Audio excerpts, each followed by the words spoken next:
Энэ улсын их хуралд хандаж хоёр ч янзын шаардлага ирчээд байгаа. Нэгдүгээр нь энэ Улаанбаатар хотын бүтээн байгуулалттай холбоотойгоор үндэсний аж ахуй нэгжүүд, дотоодынхаа аж ахуй нэгжүүдийг ажлаар хангах бодлогыг огт баримтлахгүйгээр шалгуурын их өндөр тавьж зориудаар гадны гүйцэтгэгч нарыг оруулж ирж гинэ гэдэг ийм шаардлагыг улсын их хуралд хандаж иргэдээс гарын үсгтэйгээр ирсэн байгаа. Ер нь тэгээд энэ аж ахуй нэгжүүд чинь ер нь цаашдаа яаж амьдрах юм бэ? Ихэнх ажлыг нь төр булааж аваа хийчдэг.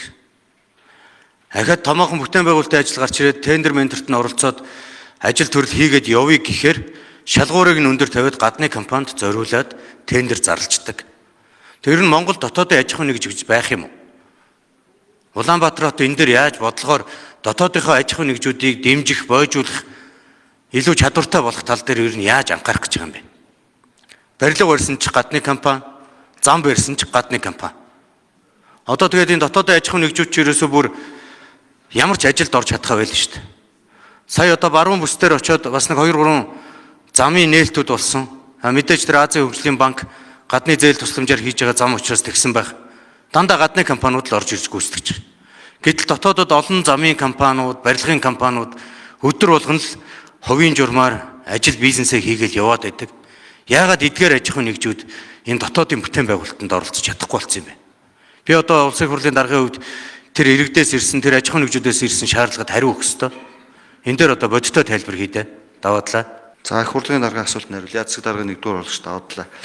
За Улаанбаатар нийслэлийн зүгээс бол Монголын аж ахуй нэгжийг бол дэмжиж байгаа. Улаанбаатар хотоос 2025 он дээр хөгжлийн 24 мега төслийг бол хэрэгжүүлэхээр бол зорилт тавиад бол ажлуудыг эхлүүлж байна.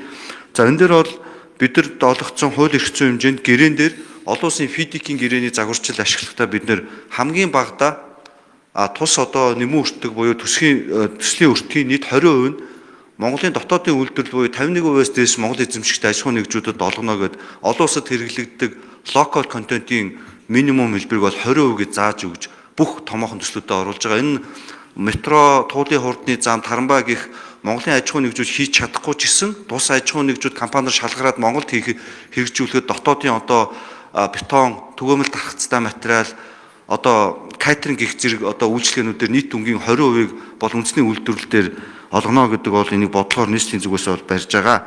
За томоохон төслүүдийн хувьд болохоор мега төслүүд учраас дандаа олон улсын жишгээрээ $35 сая дээш өртөгтэй төслүүдийг хэлдэг.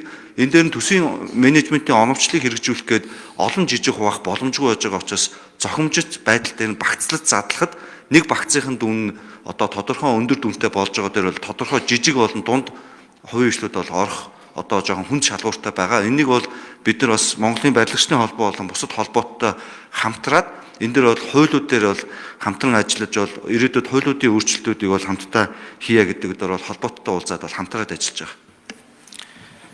За гадны төсөл хөтөлбөрөөс авж байгаа зээл тусламж бол мэдээж тавигддаг шаардлага нь тэр шаардлагыг хангасан гадаадын голцоо компаниуд орж ирж гүйцэтгэхээс өөр аргагүй байдал байдаг. Гэтэл хотоос тавьж байгаа шаардлага нь 20% боломж дотоодын компаниудад туслан гүйцэтгэж хийх хэмжээнд байна гэдэг чинь юу гэсэн үг юм бэ? Та нар ийм нөхцөл байгаа юм бол дотоодынхоо нөхцөлийг мэдж байгаа юм бол яагаад тэдгээр компаниудаа зориулсан дүрм журмаа эхнээс нь гаргачих болдоггүй юм бэ?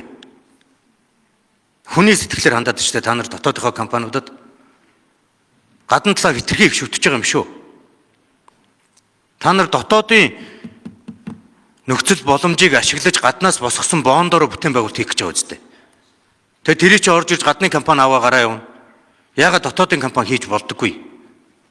Энэ юм дээр та нар ер нь жоохон дотоодын үндэсний үйлдвэрлэлийг дэмжих сэтгэлээр асуудалд хандмаар ах юм. Дотоодын барилгын компаниуд чинь дэлхийн зиндаанд хүрсэн бүтээн байгуулалтыг хийж чаддаг л болцсон шүү дээ. Гэтэл сэлб дид төвдөр нэг том хороолол барихын тулд гадны компани орж ирнэ гэдгийг чинь монголчууд ойлгохгүй шүү дээ. Яаж ойлгох юм? Орон сууцны хороол барихаар хувийн хвшил бүрэн чадаад байдаг. Төрөөс зарлж байгаа ажилд оролцох болохоор хувийн хвшил чадахгүй болчдөг. Ингэж хүний сэтгэлээр хандахгүй даваадлаа заа юу. Асуудлыг нэг тодорхой болгоо. Тэгээ юм л бол хуулинд буруугаа чигтгээ болоорой. Бага хуулийн орчиндөө нийцүүлээд ил тод шудраг зарчимтай ажиллах тэр талаа бодох хэрэгтэй. Тэгэхээр зүгээр яг засгийн газар өнөөдөр оролцож хяналт тавиа гэдэг даалгаврыг өнөөдөр их хурлын дарга болоод их хурлын гишүүд засгийн газартаа өгж гинэ гэж би хувьдаа ойлгож байна. Яг энэ ойлголтынхаа хүрээнд бид нар асуудлыг татаж аваад харъя, үзье, танилцъя, чиглэл өгье. Үндэсний компаниуд бол энэ төсвийн хөрөнгөөр гүйцэтгэж байгаа ажил дээр нэг номерт орох хэрэгтэй. Ер нь төсвийн хөрөнгөөр хийж байгаа ажлаа гадны компаниар хийлэгдэх улс орно гэж одоо байхгүй шүү дээ. Одоо бол ер нь байхгүй. Гадны зээл тусламжаар явж байгаа төслүүд дээр бол дагсан компаниуд орж ирдэг. Энэ бол бүх улс оронд байдаг л ийм л жишг.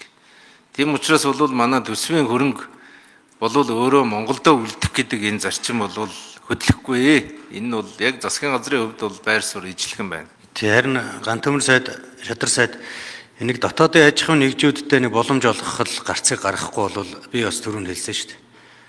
Төр өмнөр нь ороод ажлыг булаагаад аваад хийчдэг гэд нэг маш хүнд асуудалтай байж исэн чинь одоо дотоодод бүтээн байгуулалт дотоодын хөрөнгө оруулалтын ажлыг хийх гэдгсэн чинь шалгуурын та нар давж чадахгүй нэ гэж хэлээд гадны компаниуд орж ирж байгаа нөхцөлийг бид бол яагаад ч төвчж болохгүй зүйл юм.